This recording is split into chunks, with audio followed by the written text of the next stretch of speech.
Je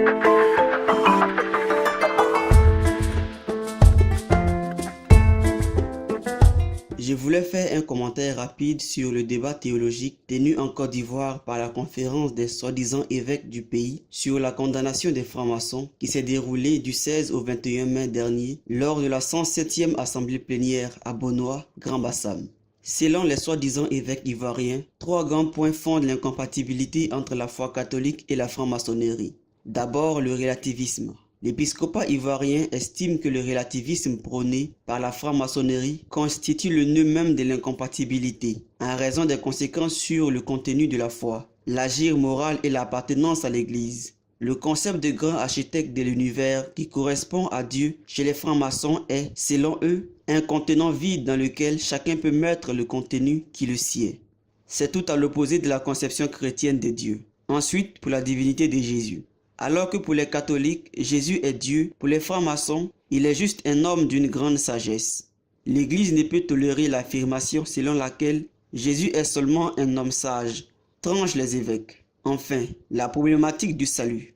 La franc-maçonnerie exclut toute idée de salut, explique-t-il, alors que l'Évangile est l'heureuse annonce du salut. Fin de citation.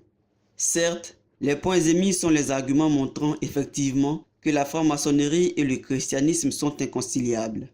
Mais vous qui voyez cette vidéo, ne voyez-vous pas ce qu'il y a de burlesque? C'est vraiment déplorable quand on sait que tout indique que l'antipape Jean XXIII était franc-maçon et que la lignée des antipapes après lui, aussi bien par des enseignements et des actions contradictoires, ne s'est jamais opposée à la franc-maçonnerie comme l'ont toujours fait les vrais papes, et que le Concile Vatican II plaît aux francs-maçons. Yves Marsaudon, franc-maçon du 33e degré du rite écossais. Citation. Le sentiment d'universalisme qui sévit ces jours à Rome est très proche du but de notre existence. De tous nos cœurs, nous soutenons la révolte de Jean XXIII. Fin de citation.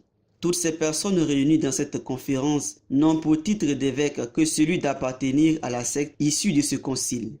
Certains pourraient prétexter que ces soi-disant évêques ne sont pas au courant des scandales à répétition de cette secte qu'ils prétendent défendre. En réponse, disons simplement qu'il faut arrêter de tergiverser. Comment peut-on prétendre être si proche du pouvoir central et ne pas repérer ce qui saute aux yeux depuis la base? Quiconque est au minimum éveillé et voit les preuves que nous montrons doit d'urgence se convertir et quitter cette église de la fin des temps pour le salut. Car il n'y a pas d'excuse. Vatican II est inconciliable.